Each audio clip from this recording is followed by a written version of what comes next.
4. அஸ்வினி நீங்க கணம். Ayesha, Mitra, Shreya, Vashritha, Vijay. Okay right. Vijayalakshmi நீங்க அப்புறம் பார்த்துட்டு சொல்லுங்க கணம். அர்ஜென்ட் இல்ல.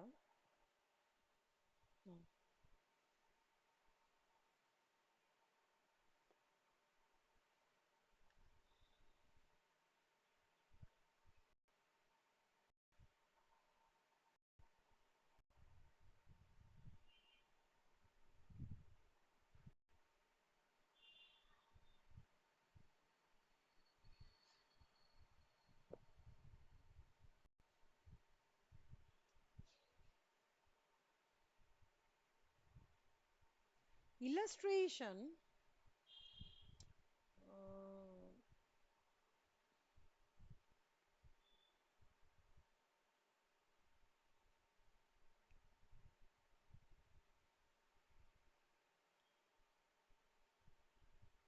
Okay right. தெரியுறதா எல்லாருக்கும்?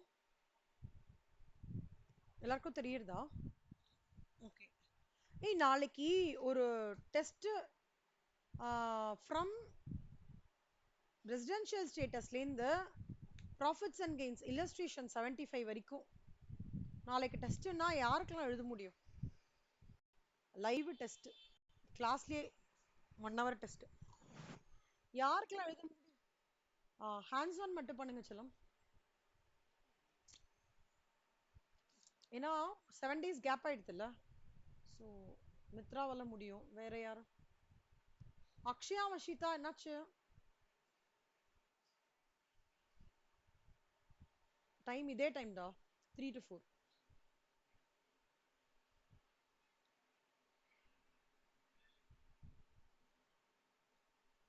வெறும் மித்ராக்கு மட்டும் தான் எழுத முடியுமாடா? ஓகே. ஏன்டா ஸ்ரேயா என்னடா ஆச்சு? ஸ்ரேயாக்கு என்னாச்சு? அஸ்வினி உங்களுக்கு என்னாச்சு? 3 to 4. Vashitha, Aisha very good. Vashitha என்னாச்சு?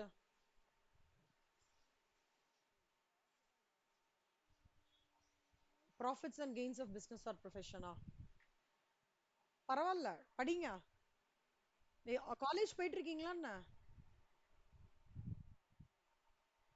உங்களுக்கும் காலேஜ் ஆரம்பிச்சிருச்சா? வஷிதாக்குமா?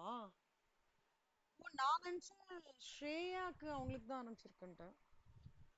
பட் வஷிதா நீங்க பண்ணலாம் Vashitha. You can do it. Akshaya என்னாச்சு ரிப்ளை வரல? ப்ராஃபிட்ஸ் அண்ட் கெயின் எவ்வளோ பார்க்கலாம்?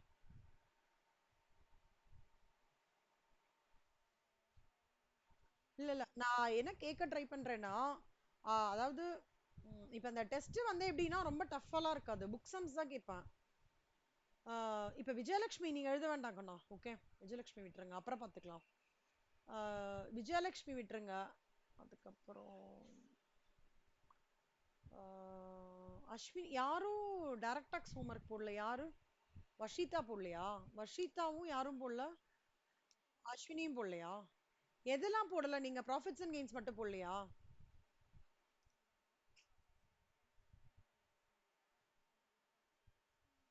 ஏண்டா சொல்லமா லாஸ்ட் 1 weekல கவர் பண்ண முடியாதுலாம்.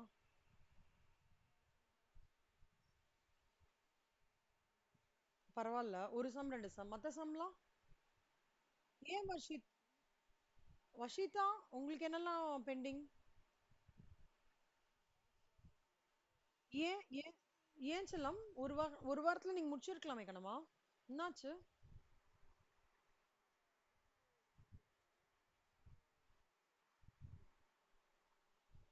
அது என்ன புரியலையா? என்ன ப்ராப்ளம்? வஷிதா நீங்க ஆன்லைன் பண்ணுங்க செல்லமா. ஓகே இன்னைக்கு உட்காந்து எப்படியா முடிச்சிடுங்க. ஓகே கொஞ்சம் ஃபாஸ்ட் பண்ணுங்க. அஸ்வினி நீங்களும் கொஞ்சம் ஃபாஸ்ட் பண்ணுங்க கண்ணா. ம் இல்லை ஏதாவது சேலஞ்ச் இருக்குன்னா எங்கிட்ட பிங்க் பண்ணுங்க. சரியா? எனக்கு ஏன்னா இது முடிக்கல. இது ஏன்னா வந்து எனக்கு இப்போ இவங்கெல்லாம் அப்டேட் பண்ணிட்டாங்க எல்லாருமே. என்ன சேலஞ்ச்லாம் பண்ணிட்டாங்க, ஐ கேன் அண்டர்ஸ்டாண்ட். பட் உங்களுக்கு புரியல அப்படின்றது வேற, நீங்க ஹோம்ஒர்க் பண்ணலன்றது வேற இல்ல. அதனால கொஞ்சம் ஃபாஸ்ட் பண்ணிடுங்க சரியா? நாளைக்கு 3 to 4 வந்து ப்ராபப்ளி நான் இப்படி பண்றேன். ப்ராஃபிட்ஸ் அண்ட் கெயின்ஸ் வேணா சாய்ஸ்ல கொடுக்குறேன். மற்றதெல்லாம் எழுத முடியுமா? அஸ்வினியாலையும் வர்ஷிதாவாலையும் ட்ரை பண்றீங்களா? அதாவது ஆப்ஷன் தாண்டா இது. அகெயின் இது ஒன்றும் கம்பல்ஷன்லாம் கிடையாது. பட் எனக்கு என்ன பர்சனலாக தோன்றதுன்னா, Vijayalakshmi as a reason, so I'm not disturbing her. மற்றவங்க எல்லாராலையும் எழுத முடியும். பாருங்க, கம்பல்லாம் பண்ணல, எழுதுங்க, ட்ரை பண்ணுங்க. இல்லைன்னா ஓகே, நாட் அ ப்ராப்ளம். சரியா? ஐஷா வெரி குட் சொல்லலாம். மித்ரா குட்ரா.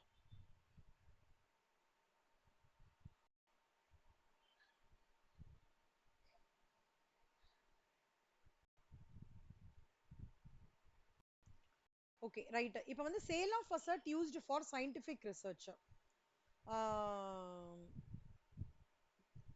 ஒரு அசட் வந்து எக்ஸ்க்ளூசிவ்லி சயின்டிஃபிக் ரிசர்ச்காக யூஸ் பண்ணியிருக்கிற ஒரு அசட்டை நான் சேல் பண்றேன்.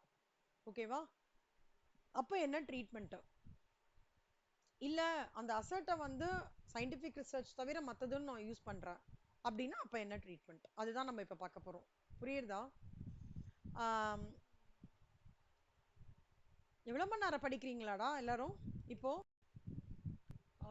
ஃபர்ஸ்ட்லேருந்து கேட்குறான். அக்ஷயா எவ்வளோ மணி நேரம் படிக்கிறீங்க?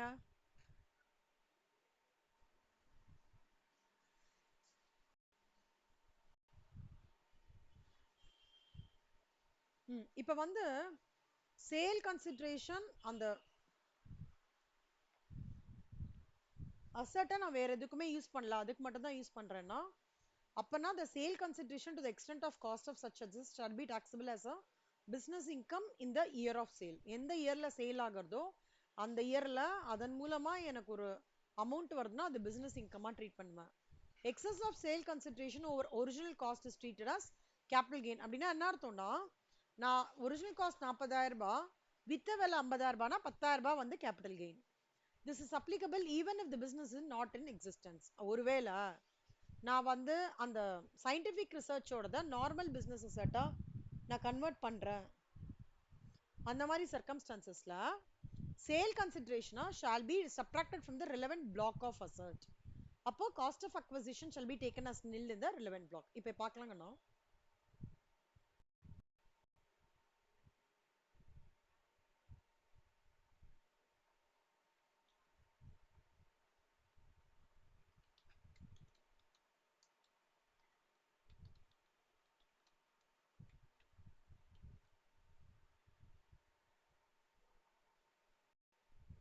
So illustration 76. இந்த வாரம் ஏதாவது லீவ் வருதாடா உங்களுக்கு?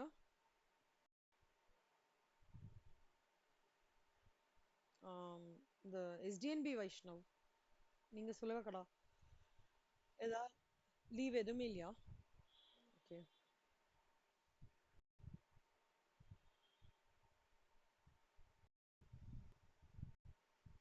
எம்சிக்யூஸ் எல்லாம் முடிச்சிட்டீங்களா test?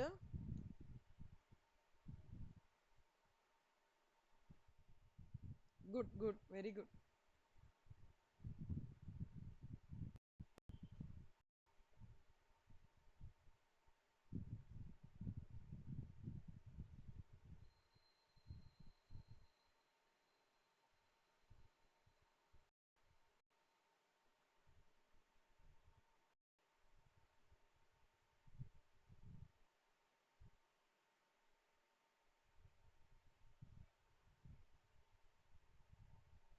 So, Ashvir Enterprises purchased machinery for rupees 5 lakhs on 18/8/2023 for scientific research. 18/8/2023 வந்து purchase பண்றாங்க. 17/7/2024 research work வந்து being completed on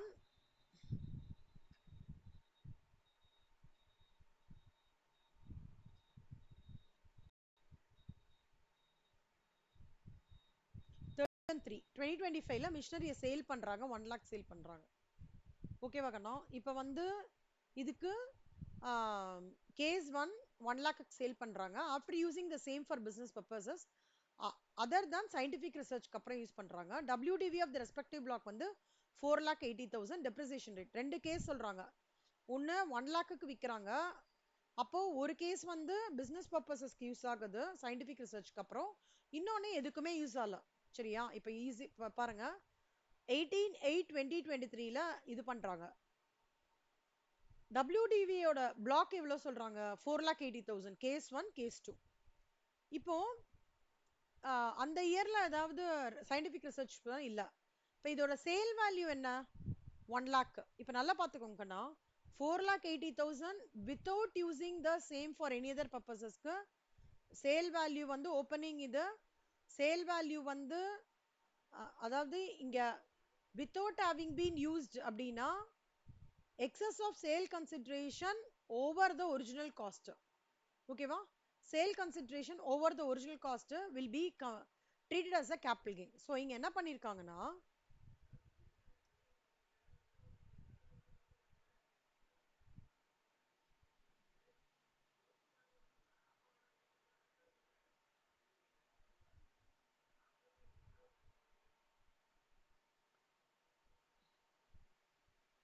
so 1A and 1B பார்க்கலாம். 1Aன்றது வந்து சயின்டிபிக் ரிசர்ச்ல யூஸ் பண்ணிட்டு மற்ற இடத்துல வந்து பிசினஸ் பர்பஸ்க்கு வந்து யூஸ் பண்றது. அப்போ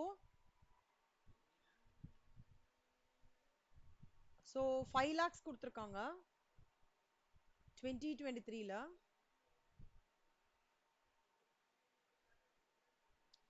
WDV வந்து 4,80,000. It is used for other purposes. அப்போ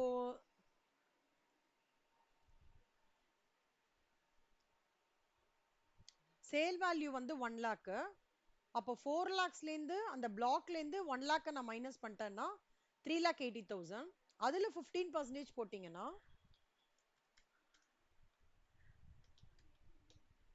57,000, 3,23,000. இது எப்போ அப்படின்னா ரிசர்ச்சுக்கு வந்து யூஸ் பண்ணி வேற ஏதாவது பிசினஸ் பர்பஸ்க்கும் யூஸ் பண்ணானா நார்மலா நம்ம டெப்ரிசியேஷன் என்ன பண்ணுவோம்?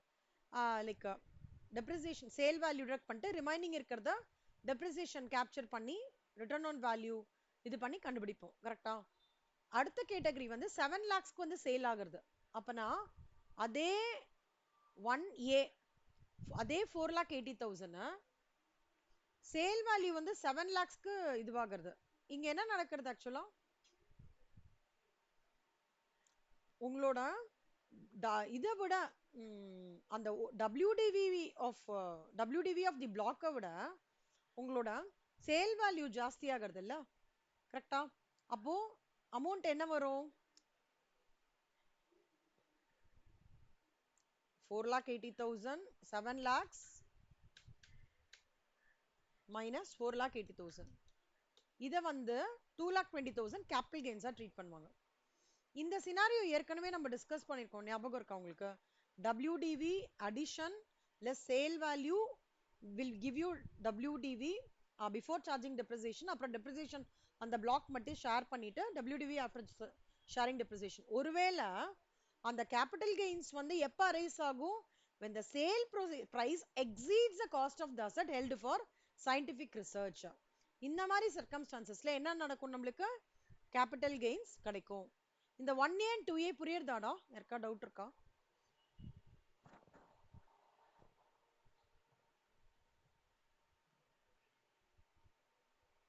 நெக்ஸ்ட் ப்ரொசீட் பண்ணிட்டோமா? யாருக்கா டவுட்னா சொல்லுங்க. இப்போ வந்து 1A மட்டும் பாருங்க. 1Aல சயின்டிபிக் ரிசர்ச் யூஸ் பண்ணிட்டு வேற ஒரு பர்பஸ்க்காகவும் அது யூஸ் ஆகிறது. அதுக்கப்புறம் அதான் வந்து சேல் பண்றாங்க. அந்த சர்க்கம்ஸ்டான்சஸ்ல ரெண்டு விஷயம் நடக்கும். என்னோட சேல் வேல்யூ என்னோட WDV விட ஜாஸ்தியா இருந்ததுன்னா அது கேபிட்டல் கெயின்ஸ். என்னோட சேல் வேல்யூ WDV யோட கம்மியா இருந்ததுன்னா then you will land up in your not in short capital gains, but you will deduct that sale value and find out depreciation and find out the return on value. இது for the asset used for scientific research as well as for other purposes. First criteria. Second criteria என்ன சொல்றாங்கன்னா it is used exclusively for scientific research. அப்படின்னா என்ன அர்த்தம்? Earlier வந்து அவங்க first purchase பண்ணிருக்கிறது 5 lakhs. ஓகேவா? இப்போ எவ்வளோக்கு வித்திருக்காங்க இங்க? 4,80,000 1 lakhக்கு வித்திருக்காங்க. அப்போ இந்த 5 lakhsன்றது வந்து மினிமம். இப்ப சர்ப்ளஸ் எவ்வளோ? 5 lakhsல இருந்து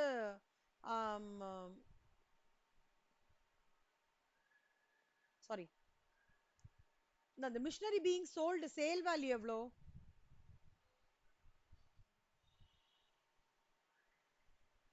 1 lakh. ஸோ அப்பனா இந்த 1 lakhன்றது வந்து ஒரே ஒரு நிமிஷம் வேணும்.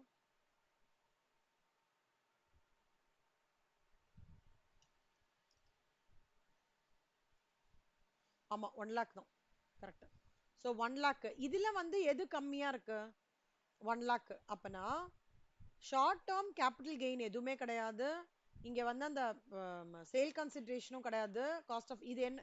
இந்த 1 lakhன்றது மினிமம் ஆஃப் த ஃபாலோயிங். அதாவது இந்த clause sale consideration to the extent of cost of shall be treated as a business income in the year of sale. The excess of sale consideration or original cost. இந்த excess of original consideration over original costன்றது இந்த இதுக்கு applicable இல்லை. ஏன்னா sale value ரொம்ப கம்மியா இருக்கு. அதனால இதுல சேல் கன்சிடரேஷன் வந்து கிடையாது, காஸ்ட் ஆஃப் அக்வசிஷன் எதுவும் கிடையாது, ஸோ கேபிட்டல் லாஸுமே எதுவுமே கிடையாது. ஆனா கேஸ் 2ல பார்த்தோம்னா sale value exceeds your original cost. அப்பனா 5 lakhs is my purchase cost, sale consideration is my 7 lakhs. இது எது whichever is less? 5 lakhs. sale consideration எவ்வளோ? 7 lakhs. cost of acquisition வந்து 5 lakhs. இந்த 2 lakhs will be my short term capital gain. புரிஞ்சுதா? So நான் ஒரு நட்செல்லாம் உங்களுக்கு சொல்றேன், கேளுங்க. used for business purpose, not used for business purpose. இல்ல இப்படி எழுதுறேன், used only for scientific research.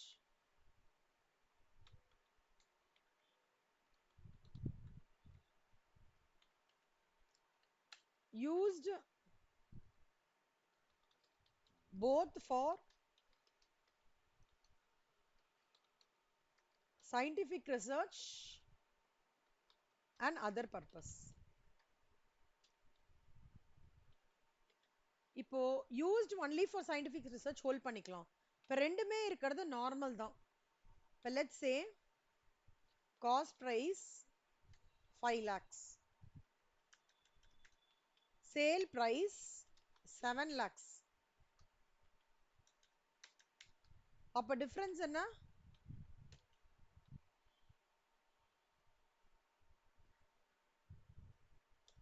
Short term capital asset.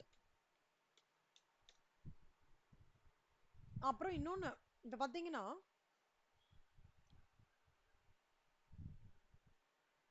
Correct. இப்போ இதுவே காஸ்ட் பிரைஸ் வந்து 5 lakhs இருந்து சேல் பிரைஸ் 3 lakhs இருந்ததுன்னு வச்சுக்கோங்க, ஒண்ணுமே பிரச்சனை இல்லை. இதையும் இதையும் மைனஸ் பண்ணிட்டு இதுல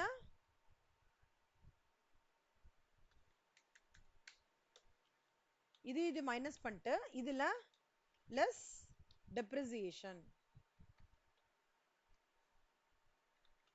at 15%. So this into 0.15. So இது புரிஞ்சுதா எல்லாருக்கும்? ஓகே, இது பாருங்க கண்ணா, இது used for both. இதே இது used for scientific research. இதே scientific research sale price exceeds cost பிரைஸ்னா ஷார்ட் டேர்ம் கேபிட்டல் அசெட். ஓகேவா?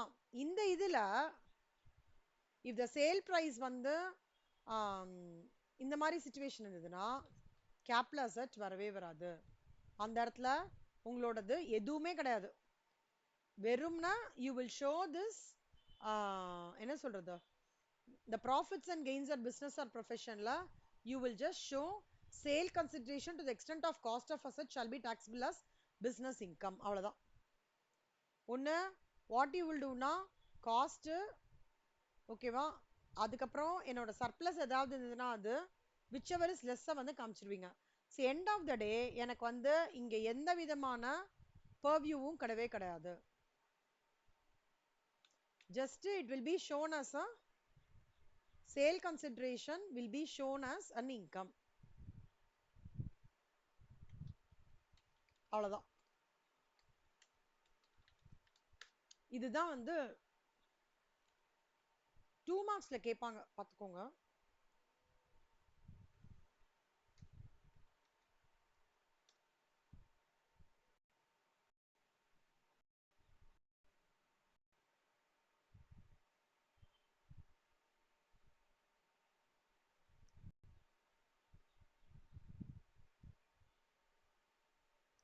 இந்த deductions in respect of expense of specified business ன்றது எப்படின்னா individual, Hindu undivided family, association of persons அந்த மாதிரி இருக்காங்க இல்லையா, கேரிங் ஆன், அவங்க வந்து 35 AD would be available. Old ரெஜிம்னா அவங்க வந்து அவைல் பண்ணிக்கலாம். இப்போ இதுல என்னெல்லாம் அப்படின்னு பார்த்தோம்னா இந்த ஸ்பெசிஃபைட் அசஸ்சி அப்படின்றது வந்து ஒரு செட் ஆஃப் இது கொடுத்துருக்காங்க. அது ஜஸ்ட் கோத்ரூ பண்ணிக்கோங்க சரியா, ஒரு மாதிரி ஹை லெவலா கோத்ரூ பண்ணிக்கோங்க. இதுல கண்டிஷன்ஸ் டு பி சாட்டிஸ்ஃபைடு,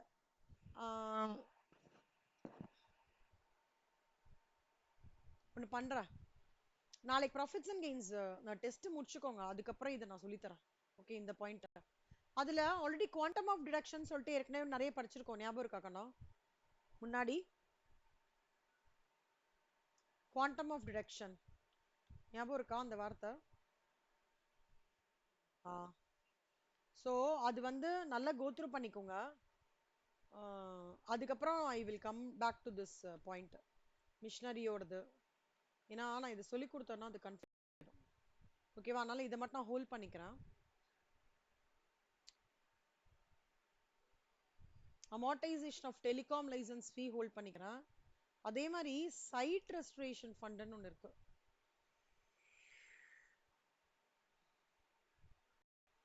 ஒரே ஒரு நிமிஷம்.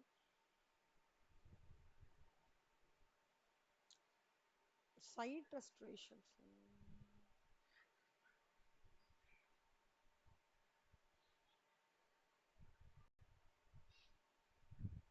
சைட் ரெஸ்டரேஷன் ஃபண்ட் இருக்கா, அதுவும் இதுவும் மட்டும் ஹோல்ட் பண்ணிக்கிறேன் சரியா. So amortisation of preliminary expenses. Preliminary எக்ஸ்பென்சஸ்னா என்ன அர்த்தம்? ஆயிஷா நீங்க சொல்லுங்க கண்ணா, what do you mean by preliminary expenses?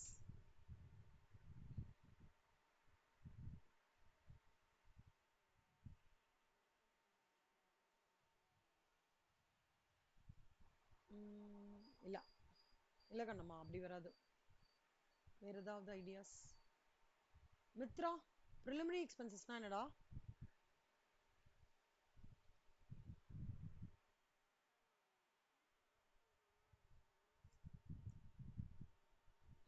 Correct. Business start பண்ணி, அதாவது நான் இன்னும் ஒரு இந்த தான் ப்ராடக்ட் தான் பண்ண போறேன், மேனுஃபேக்சர் பண்ண போறேன்ற ஒரு ஸ்டேஜ் வராம இருக்கிற ஸ்டேஜ்ல நான் அந்த எந்த ப்ராடக்ட் பண்ணணும் அப்படின்றதுக்காக நான் நிறைய எக்ஸ்ப்ளோர் பண்ணுவேன் இல்லையா. இந்த ப்ராடக்ட் இந்த இடத்துல பண்ணா எனக்கு கரெக்டா இருக்குமா, நிஜமாலே எனக்கு ப்ராஃபிட்ஸ் கொடுக்குமா, அந்த மாதிரி நிறைய பேரை காண்டாக்ட் பண்ணி அதுக்கான ஃபீசிபிலிட்டி ஸ்டடி பண்ணி ரிசர்ச்க்கான பேமெண்ட் எல்லாம் பண்ணி சர்வேஸ்லாம் பண்ணி பண்றேன் இல்லையா. அந்த எக்ஸ்பென்சஸ் தான் preliminary expenses ன்னு சொல்லுவாங்க. Okay, any expenses in connection with preparation of project report, preparation of feasibility report, conducting market surveys or any other service necessary for the business, engineering services related to the business, இது எல்லாமே என்ன சொல்லுவாங்கன்னா preliminary expenses. The assessee shall furnish a statement containing the particulars of aforesaid expenditure within such period to such income tax authority. அது ஓகேல, இதை பத்தி அவங்க details சொல்லணும். இதான் preliminary expenses. என்னெல்லாம் expenses? In connection with preparation of a project report, feasibility report, conducting market survey, engineering services related to business. Okay, preliminary education என்னடா அர்த்தம்? LKG UKG அப்பனா என்ன, நான் இன்னும் பெரிய படிப்பு படிக்க வரல, அதுக்கு ஒரு அஸ்திவாரம் மாதிரி போடுறதுதானே preliminary education சொல்லுவாங்க. அதே மாதிரிதான் பிசினஸ் நான் பயங்கர ப்ராக்ரஸிவா எடுத்துன்னு வரலாத ஸ்டேஜ்ல என்ன பிசினஸ் எடுக்கணும், என்ன ப்ராடக்ட்டை வந்து நான் நிஜமாலே மேனுஃபேக்சர் பண்ணணும், எது எனக்கு கரெக்டா இருக்கும்ன்ற பண்ற அந்த எக்ஸ்ப்ளோர் பண்ற ஸ்டேஜஸ் இருக்கு இல்லையா, அப்ப நான் இன்கர் பண்ற எல்லா எக்ஸ்பென்சஸ் அத பேர் தான் ப்ரிலிமினரி எக்ஸ்பென்சஸ்ன்னு சொல்லுவாங்க. ஓகேவா? என் வாய்ஸ் கிளியரா கேக்குறதா? இதா பிரேக் ஆகுறதா? யாருக்காவது பிரேக் ஆகுறதா? Okay, thank you. அதே மாதிரி லீகல் சார்ஜஸ் அசசிக்கும் பர்சனுக்கும் டிராஃப்ட் இது பண்றது, memorandum of association, articles of association, registration fee, அப்புறம் இஷ்யூ ஆஃப் ஷேர்ஸ் டிபெஞ்சர்ஸ் பண்றேன்னா அதோட எக்ஸ்பென்சஸ், இது எல்லாமே என்னது ப்ரிலிமினரி எக்ஸ்பென்சஸ். இதுக்கான டாக்ஸ் ட்ரீட்மெண்ட் எப்படின்னா, it is applicable to an Indian company or resident non corporate assessee. See இதுல வந்து ஃபர்ஸ்ட் ப்ரிலிமினரி எக்ஸ்பென்சஸ் நடந்திருக்கணும். அதே மாதிரி பிசினஸ் கமென்ஸ் பண்றதுக்கு முன்னாடி நடந்திருக்கணும். ஓகே, அப்போ தென் எக்ஸ்பென்ஸ் மஸ்ட் பி இன்கம்ட், அதாவது நியூ அண்டர்டேக்கிங்காக நான் செட் பண்ண போறதுக்காக இன்கம் எக்ஸ்பென்சஸை வந்து பிசினஸ் ஸ்டார்ட் பண்றதுக்கு முன்னாடி எடுத்திருக்கணும். ஒருவேளை ஏதாவது எக்ஸ்பென்ஸ் எனக்கு கமென்ஸ்மெண்ட்டுக்கு அப்புறம் நடந்திருக்கு அப்படின்னா expenses must be incurred in connection. C ஒன்று நான் பிஸ்னஸ் ஸ்டார்ட் பண்ணுறதுக்கு முன்னாடி நடந்த எக்ஸ்பென்ஸ், இல்லை ஒரு பிஸ்னஸாக நான் எக்ஸ்பேன்ஷன் பிஸ்னஸ் நடந்துட்டு இருக்கு, ஆனால் அதே பிஸ்னஸே நான் எக்ஸ்பேன்ஷன் பண்ணுறேன்ல, அந்த எக்ஸ்பேன்ஷன் பண்ணுறதுக்கான சில வேலைகள்லாம் பண்ணுவேன்ல, அதுக்கு நான் காஸ்ட் இன்கர் பண்ணுவேன்ல, அதுக்கான எக்ஸ்பென்சஸையும் ப்ரிலிமினரி எக்ஸ்பென்சஸும் சொல்லுவாங்க. இது எப்பவுமே டேட்டா ஃபைலிங் ஆஃப் ரிட்டர்னில் வந்து காமிக்கணும். நான் கார்பரேட் ரெசிடென்ட் அசசினா 5% of cost of project, Indian கம்பெனினா 5% ஆஃப் காஸ்ட் ஆஃப் ப்ராஜெக்ட் ஒரு கேபிட்டல் எம்ப்ளாய்ட். விஜயலட்சுமி, கேபிட்டல் எம்ப்ளாய்ட்னா என்ன விஜயலட்சுமி?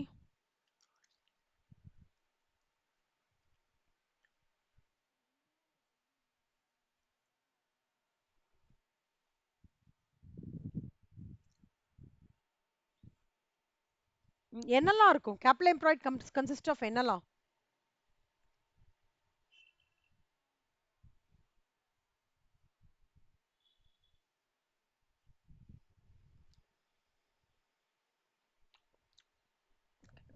இதுவா இருக்கலாம். ஜென்ரலி இந்த கான்டெக்ஸ்ட் என்ன சொல்லுவாங்கன்னா, இஷ்யூடு ஷேர் கேபிட்டல் முதல்ல நான் எடுத்துன்னு வரேன் இல்லையா அமௌண்ட்டு இதுக்குள்ள, அது அசட்டா இருக்கும், மிஷினரி அந்த மாதிரி எடுத்துட்டு வருவாங்க, டிபென்ச்சர்ஸ், லாங் டேர்ம் போரிங்ஸ், இதெல்லாம் ஜென்ரலா வந்து கேபிட்டல் எம்ப்ளாய்ட்ல சொல்லுவாங்க. So this are capital employed which ever is greater. என்னெல்லாம் டிடக்ஷனா 1/5 of the total eligible preliminary expenses allowed in 5 equal installments. 40,000னா 40,000 by 5 8,000 டிடக்ஷனா காமிக்கலாம். அமால்கம் இதாவது இப்போ வந்து அமால்கமேஷன்லயோ டிமர்ஜ்லயோ ஏதாவது ஒரு கேஸ் ஆஃப் ட்ரான்ஸ்ஃபர் ஆஃப் அண்டர்டேக்கிங்னா the amalgamated company or resulting company shall be entitle to claim under section 35D for the residual period as if the amalgamation had not taken place. இது okay, just பார்த்துக்கோங்க. ஓகேவா? So இந்த class புரிஞ்சுதா? Okay, ரொம்ப இம்பார்ட்டண்ட்டான கிளாஸ்னா section 35D ரொம்ப ரொம்ப ரொம்ப இம்பார்ட்டண்ட்டு. மீனிங் ப்ரிலிமினரி எக்ஸ்பென்சஸ்னா என்ன மீனிங், அது ப்ரிலிமினரி எக்ஸ்பென்சஸ்னா என்ன மீனிங்ன்றதே உங்களுக்கு வந்து எம்சிக்யூல வரும்.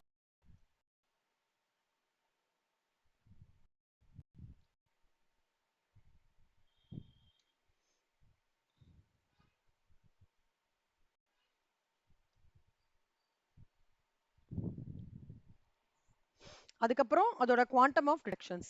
ஒன்னும் ஞாபகம் ரொம்ப கஷ்டமா இருந்ததுன்னா ஒன்னையும் ஞாபகம் வச்சுக்கோங்க. 1/5 of the total eligible preliminary expenses allowed in 5 equal installments. ரொம்ப கஷ்டமா இருக்கு, ரொம்ப தலை சுத்துதுன்னா சிம்பிளா ஒரே ஒரு விஷயம் ஞாபகம் வச்சுக்கோங்க, இது மட்டும். ஆனா அதுக்கு என்ன ஞாபகம் வச்சுக்கணும், preliminary expenses என்னன்னு தெரியணும். இது இந்த கண்டிஷனும் இதுவும் தெரியணும். அதே மாதிரி டிடக்ஷன்னா இந்தியன் கம்பெனி தான் மெஜாரிட்டி வரும். இப்போ 5% of the cost of project capital employed which ever is higher.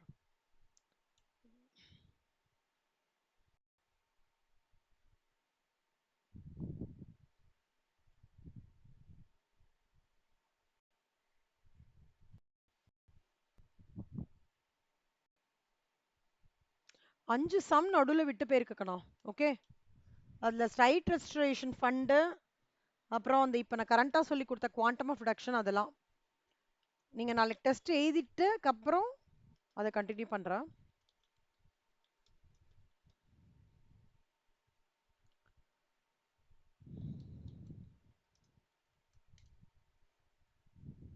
இப்போ பாருங்க, Jardine limited is an existing company. Akshaya அந்த கொஸ்டின் படிங்க கண்ணா.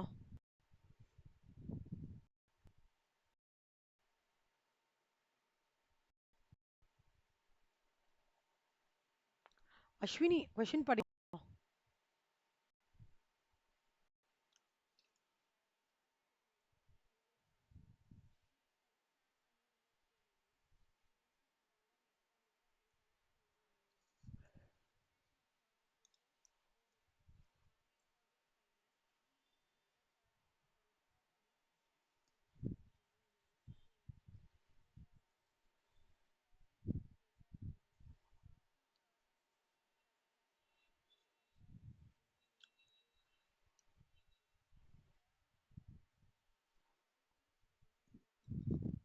சூப்பர். ஸ்டெப் 1 இந்தியன் கம்பெனியா இல்லையா? Step 2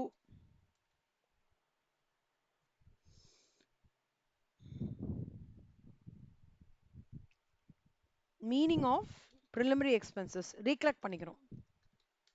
step number 3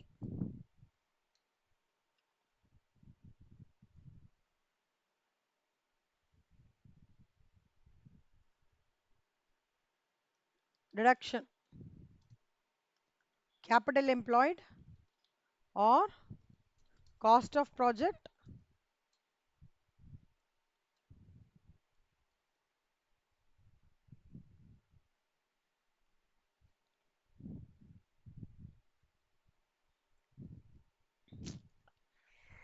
whichever is greater.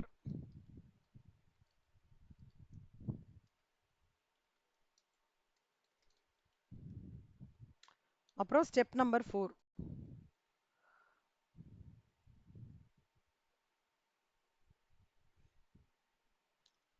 should be amortized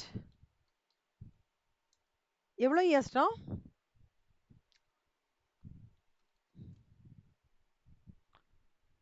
1/5 in 5 equal installments.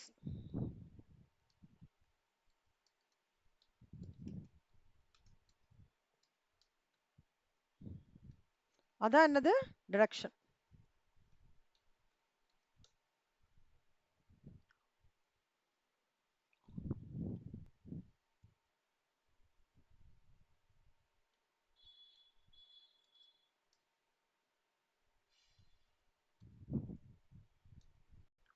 First இது என்ன Indian கம்பெனியா? S. அடுத்தது மீனிங் ஆஃப் preliminary expenses என்னெல்லாம் கவர் ஆகுது கண்ணா இங்க? யாரை கேட்கலாம்? ஸ்ரேயா நீங்க சொல்லுங்க கண்ணா. மீனிங் ஆஃப் preliminary expensesல இங்க எதெல்லாம் கவர் ஆகுறது? இந்த கொஸ்டினுக்கு தான் கண்ணா.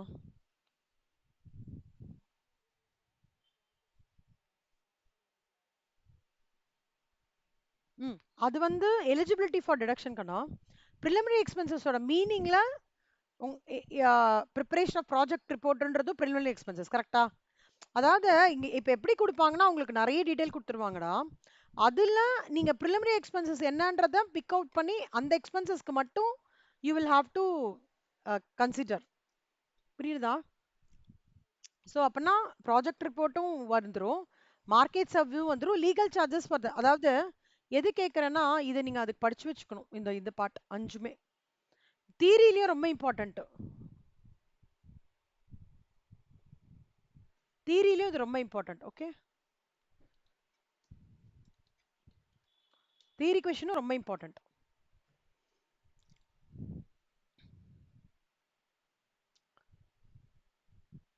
ஸோ மொத்தமா மீனிங் ஆஃப் preliminary எக்ஸ்பென்சஸ்ல எவ்வளோ பர்வியூ வருது? 11 lakhs-ஆ? 5 + 4 9, 9 + 2 11 கரெக்டா? புரியுதா Shreya? Okay. Eligibility for deduction அதாவது காஸ்ட் ஆஃப் ப்ராஜெக்ட் என்ன நம்மளுக்கு 30 lakhs or 40 lakhs whichever is greater கரெக்டா? அப்போ ஆக்சுவல் எக்ஸ்பெண்டிச்சர் வந்து 11 lakhs, cost of project whichever is greaterல வந்து கேபிட்டல் எம்ப்ளாய்டு வந்து 30 lakhs. அதுல அவன் என்ன சொல்றான்னா 5%. இதுல 5% என்னடா 40 lakhsல 5% போட்டான்னா எவ்வளோ 2 lakhs கரெக்டா?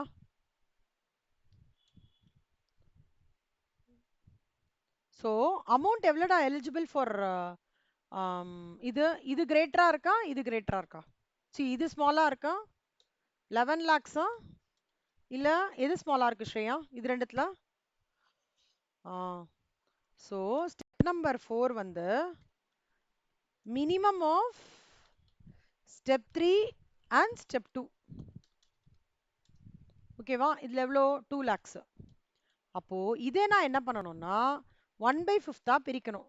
So 2 lakhs divided by into 1/5. அப்ப எவ்வளவு வரும் எனக்கு? 40,000 section 35D for the current year for the next till 5 years I can claim it as a amount of deduction. ஓகேவா ஸ்ரேக் புரிஞ்சுதா? 7 மார்க் சம் செல்லம் இது 7 மார்க் சம் ரொம்ப இம்பார்ட்டன்ட் சம். ஸ்டெப் 1 என்ன இந்தியன் கம்பெனியான்னு பார்க்கணும். அப்புறம் ப்ரிலிமினரி எக்ஸ்பென்சஸோட டெஃபினிஷன்ல என்னெல்லாம் வருதுன்னு பார்க்கணும். அப்புறம் அடுத்தது வந்து என்னெல்லாம் எலிஜிபிலிட்டி ஃபார் டிடக்ஷன் ப்ரிலிமினரி எக்ஸ்பெண்டிச்சருக்கு 2 கிளாஸ் இருக்கு. ஆக்சுவல் மினிமம் ஸ்டெப் 3 இது. ஸோ இந்தியன் இதுனால capital employed cost of product which ever is higher. Okay so அதில் எதுன்னு பார்த்தோம்னாக்கா 40 lakhs அதில் 5%. அப்போ minimum of step 3 and step 2 will become the actual deduction amount. அப்போ அது 2 lakhs அதில் 1/5 தான் will be spread over across 40,000 and we can claim it as a any business or profession, any Indian existing company can claim it as a deduction under section 35D for the next 5 years. Okay va? Right. So type 2 problem, very important problem.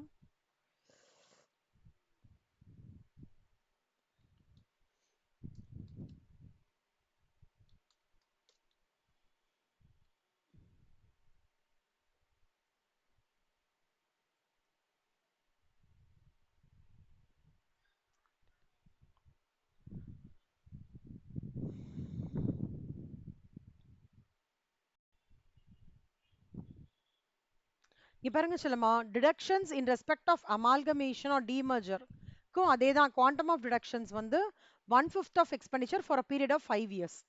இதே clause தான் அங்க 1/5 for a period of 5 years. ஓகேவா?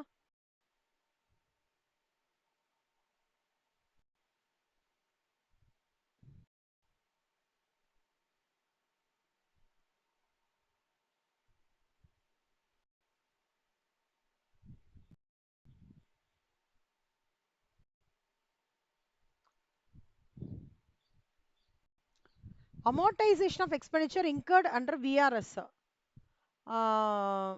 Voluntary retirement ஸ்கீம்னு அர்த்தம் விஆர்எஸ்ன்றது. People வந்து எனக்கு வந்து ரிட்டையர்மெண்ட் ஆக்சுவல் ரிட்டையர்மெண்ட் வரைக்கும் வெயிட் பண்ண முடியாது, எனக்கு போதும் நான் செஞ்ச வேலையெல்லாம் போதும், நான் வந்து கொஞ்சம் ரெஸ்ட் எடுத்துக்கிறேன் அப்படின்னு சொல்றீன்னு நினைக்கிறவங்க விஆர்எஸ் ஸ்கீம்ல வெளியில வந்துருவாங்க. அந்த மாதிரி பீப்புளுக்கு ஓகே குவாண்டம் ஆஃப் ரிடக்ஷன் அதே 1/5 of expenditure for a period of 5 years. ஓகேவா?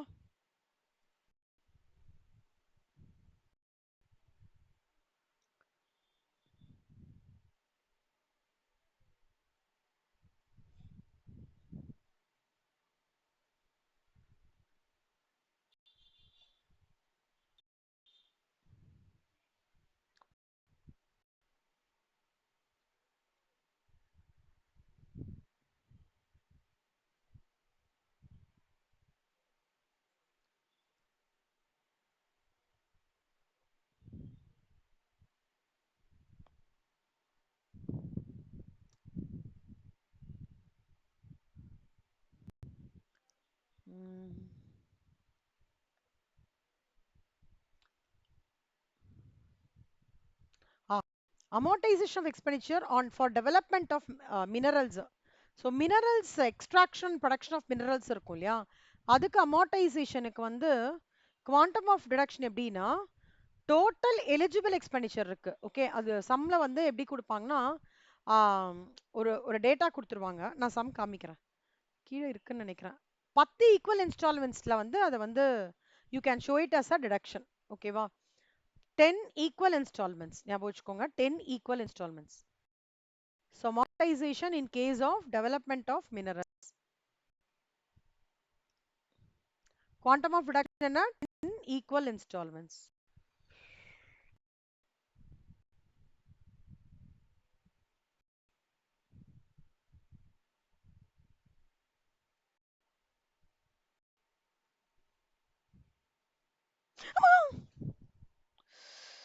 Sorry. Sorry.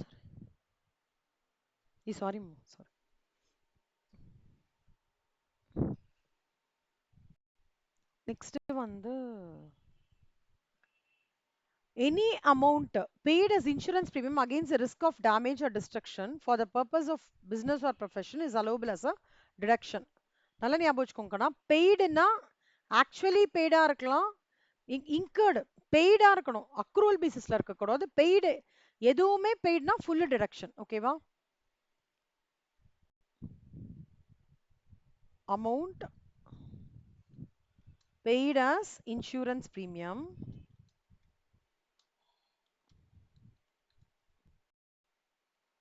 for stocks and stores. இது எல்லாமே என்ன அர்த்தம்? full allowable as a full deduction.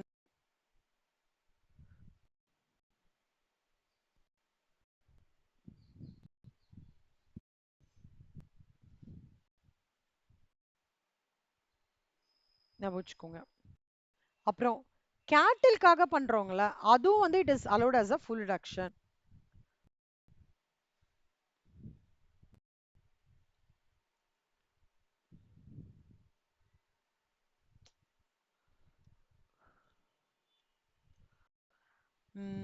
Insurance premium for the health of the employees. Any premium paid by the assessee who is doing business or profession, okay, and he is paying health employees காக pay பண்றாங்கன்னா it is full deduction.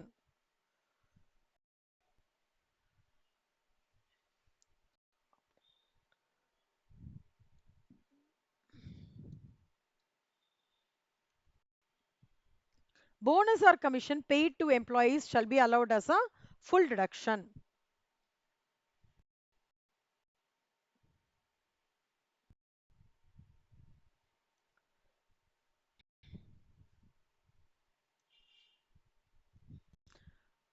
Interest on borrowed capital.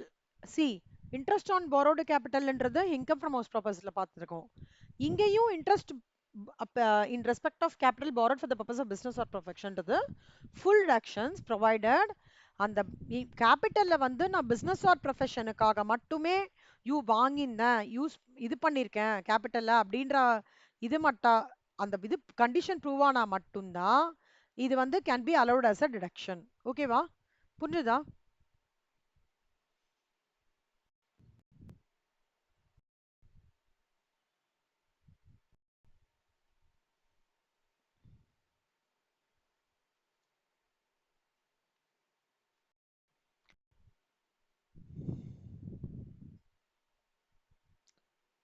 இப்போ இதுல வந்து ரெண்டு இருக்கு. ஓகேவா? interest for the period prior to the commencement of the business ஆ இருக்கட்டும், after the commencement of the business. See, before it is put to use plays a very important role. கரெக்டா? So அசட்டை வந்து நான் யூஸ் பண்றதுக்கு முன்னாடி போட்டேன்னா interest and actual cost of the அசட்ல add பண்ணிக்கலாம். ஓகேவா? அசட் இது பண்ணிட்டேன்னா interest is allowed under section 36(1) subsection 3. இது ஞாபகம் வச்சுக்கணுங்கண்ணா. Interest on borrowings made for acquiring and installing the assets. Acquiring, installing the assets நான் இன்ட்ரெஸ்ட் ஆன் அதாவது இன்ட்ரெஸ்ட்டை வந்து நான் பிஸ்னஸ்க்கு முன்னாடியே ப்ரையர் டு த பிஸ்னஸே நான் வந்து இது பண்றேன் அப்படின்னாலும், அசட் புட்டு யூஸ் பண்றதுக்கு முன்னாடியே ஆனா பிஸ்னஸ் ஸ்டார்ட் பண்ணிட்டேனாலும் ஆக்சுவல் காஸ்ட் ஆஃப் த அசட்டோட இன்ட்ரெஸ்ட் ஆட் ஆகிடும். இல்லைன்னா இட் இஸ் அலௌடு. இதெல்லாம் செல்லம்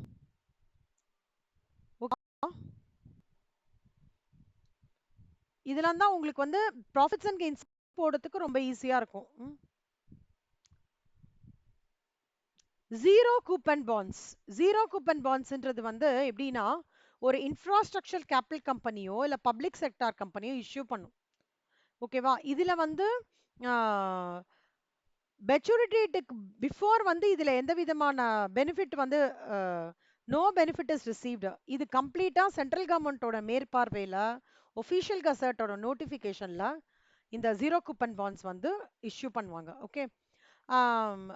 இது வந்து அடுத்தது இன்ஃப்ராஸ்ட்ரக்சர் கேபிட்டல் கம்பெனினா யாரு யாரா இருக்கும் அப்படின்னு நினைக்கிறீங்கன்னா, இந்த பெரிய பெரிய ஹோட்டல்ஸ், பெரிய பெரிய ஹைவேஸ், ஹவுசிங் ப்ராஜெக்ட்ஸ் இல்லையா, அந்த மாதிரி யார் வந்து எந்த கம்பெனி இன்வால்வ் ஆயிருக்காங்க அண்ட் அந்த கம்பெனி அது பண்றதுக்காக தே நீட் ஃபினான்ஸ்ல, அதுக்காக they are floating their shares in the market. Okay. பைசா வேணும்ல, ப்ராஜெக்ட் பெருசா நான் ஹைவேஸ் பில்ட் பண்றேன், பெரிய பெரிய ஹவுசிங் ப்ராஜெக்ட்ஸ், அப்புறம் வந்து சிம்ஸ் ஹாஸ்பிட்டல் கட்டுறேன் இல்லையா, அந்த மாதிரி பைசா வேணும். அதுக்கு என்ன பண்ணுவாங்கன்னா, இந்த மாதிரி infrastructure capital company they will float shares in the market. ஓகேவா? அதுக்கு பேர் தான் என்ன சொல்லுவாங்கன்னா இன்ஃப்ராஸ்ட்ரக்சர் கேபிட்டல் கம்பெனி.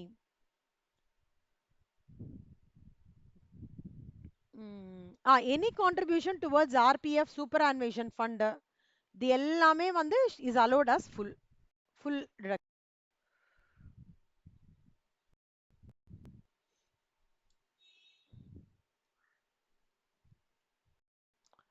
அப்புறம் towards notified pension scheme on account of the employees allowed as a deduction. Such contributions should not exceed 14% of the salary of the employee in the previous year. Any sum paid by the assessee as an employer by way of contribution towards a pension scheme as referred to in section 80 ccd on account of an employee is allowed as a deduction. Okay vakano, gratuity fund contribute பண்றானாக்கா அதுவும் allowed as a deduction. See, anything for the benefit of whatever you do for the benefit of employees, it is completely allowed as a deduction.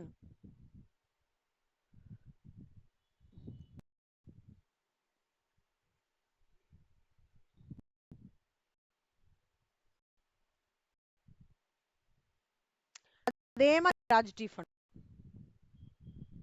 for the benefit of the நல்லா பாத்துக்கோங்க கண்ணா, anything for the benefit of the employees is allowable as a deduction.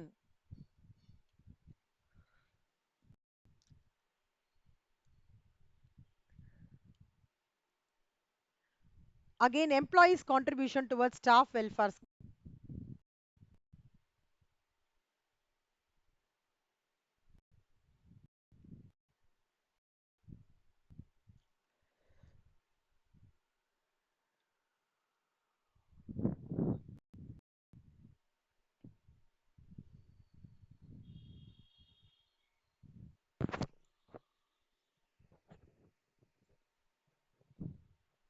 Any allowances, there is any animals which is used for the purpose of business or profession, okay va, and they have become completely died.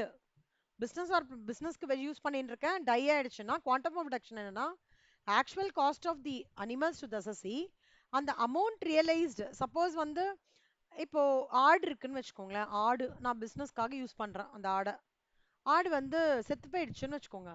அப்போ அந்த ஆடு actual cost of the animals இருக்கு இல்லையா minus, ஒருவேளை அந்த ஆடை வித்துன்னு தான் நான் எவ்வளவு அமௌண்ட் ரியலைஸ் பண்ணிருப்பேன், அது that amount will be the amount of deduction.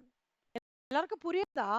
இப்ப நம்ம என்ன கோ த்ரூ பண்றோம்னா எதெல்லாம் வந்து அலோவபிள் ஆஸ் டிடக்ஷன் அதான் பாக்குறோம். ஓகேவா?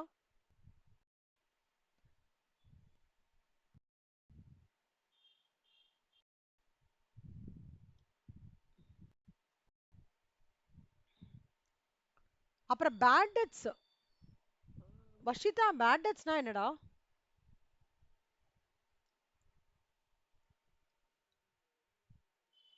irrecoverable debt, very good.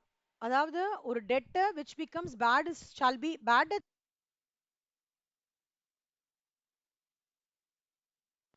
Bad debts வந்து is allowed as a deduction. It is the assessee who decides whether a debt has become bad or not. An assessing officer can never insist assessee for production of the proof.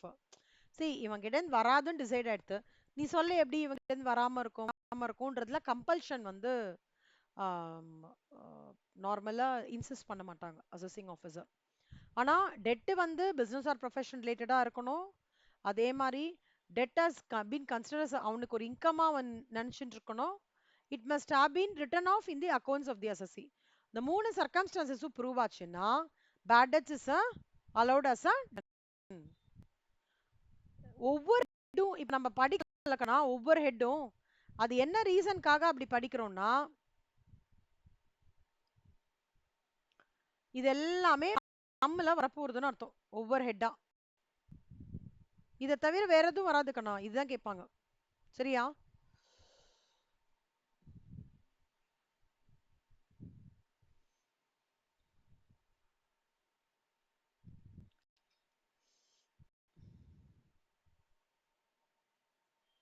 இப்ப bad debts ஒருவேளை recover ஆயிடுதுன்னு வச்சுக்கோங்களேன். Bad debts recover ஆயிடுதான் அந்த bad debt நான் ஏற்கனவே வந்து டிடக்ஷனா காமிச்சிட்டேன் அப்படின்னா deduction has already been allowed in respect of a bad debt. Then if the amount subsequently recovered or any such bad debt is greater than the difference between the debt or part of the debt and amount so allowed. If the amount subsequently recovered on any such debt or the part therefore is greater than the difference between debt and the part of debt and the amount so allowed, the excess shall be deemed as profits and gains of business or profession. இப்போ 40,000 ரூபாய் recover ஆயிருக்குடா.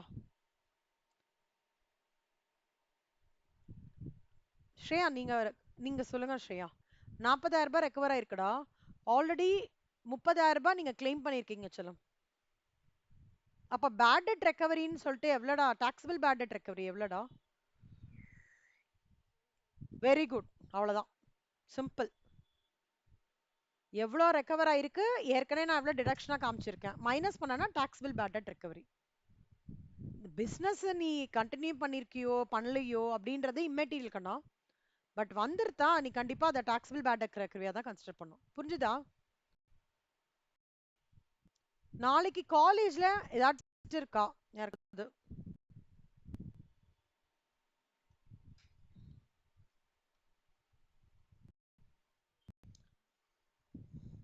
Shreya, Vijayalakshmi, ஐஸ்வினி, உங்க 3 பேருக்கு ஏதாவது test இருக்கா?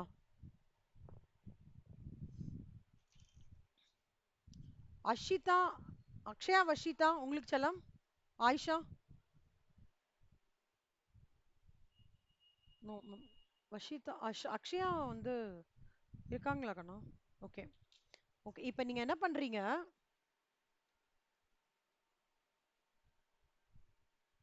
இந்த stretch நான் சொல்லி தந்தேன் இல்லடா, இது எல்லாமே தரவா படிச்சு நாளைக்கு இது நான் கிளாஸை தவிர ஒரு ஃபர்ஸ்ட் 15 மினிட்ஸ் கேட்பேன் இதெல்லாம். அப்ப இதெல்லாம் கட கட கட கடன்னு நான் ஒருத்தரா கேட்பேன், ஒருத்தரா சொல்லணும். ஓகேவா?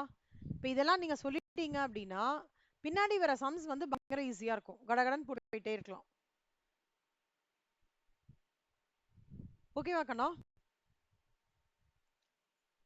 இத இப்ப பாதி முடிச்சிருக்கேன், பாதி நாளைக்கு முடிப்பேன். இந்த பாதி மட்டும் இன்னைக்கு நல்லா தரவா படிச்சிருங்க.